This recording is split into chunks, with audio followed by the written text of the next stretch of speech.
الرحیم السلام علیکم ورحمۃ اللہ وبرکاتہ۔ جو شخص نماز ظہر کے بعد یہ آیات اور یہ ذکر اذکار صحیح طریقے سے پڑھ لیتا ہے جیسا پڑھنے کا حق ہے تو وہ اپنی زندگی میں اپنی اور اپنی اولاد کی کامیابی دیکھے گا۔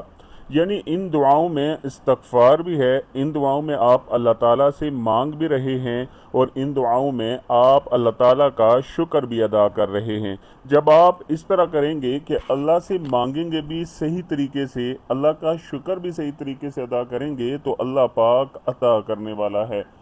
دعائیں کیا ہیں؟ بسم اللہ الرحمن الرحیم۔ استغفر اللہ الذی لا الہ الا هو الحی القیوم واتوب الیہ، 3 مرتبہ۔ سبحان اللہ العظیم وبحمدہ ولا حول ولا قوة الا باللہ، 3 مرتبہ۔ اللہم اجرنی من النار، 3 مرتبہ۔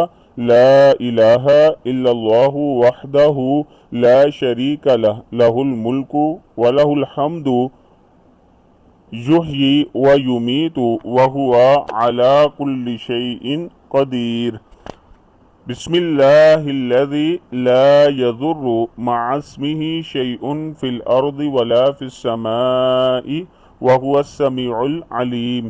اعوذ بکلمات اللہ التامات من شر ما خلق، رضیت باللہ ربا وبالاسلام دینا وبمحمد رسولا نبیا، یا یہاں پہ وبمحمد رسولا نبیا، یہ بھی 3 مرتبہ۔ حسبی اللہ لا الہ الا ہوا علیہ توکلت وہوا رب العرش العظیم، یہ دعا آپ نے 7 مرتبہ، باقی دعائیں 3 مرتبہ آپ نے پڑھ لینی ہیں۔ اس سے پہلے درود شریف پڑھ لیں، پھر یہ دعائیں 3 مرتبہ پڑھیں، پھر درود شریف پڑھیں، پھر اللہ کے حضور ہاتھ اٹھا کر گڑ گڑا کر مانگیں، اللہ پاک عطا کرنے والا ہے۔ اللہ تعالیٰ سے دعا ہے کہ اللہ تعالیٰ ہم سب پر سے مصیبتیں، پریشانیاں، مشکلات ختم فرمائے، ہمارے رزق کے معاملات میں اللہ تعالیٰ ہماری مدد فرمائے، اللہ تعالیٰ ہماری اولاد کو بھی کامیاب فرمائے اور نیک بنائے۔ ویڈیو کو آپ نے آگے صدقہ جاریہ سمجھ کر شیئر کرنا ہے، کمنٹ سیکشن میں آمین لکھنا ہے اور چینل کو ضرور سبسکرائب کریں۔ السلام علیکم ورحمۃ اللہ وبرکاتہ۔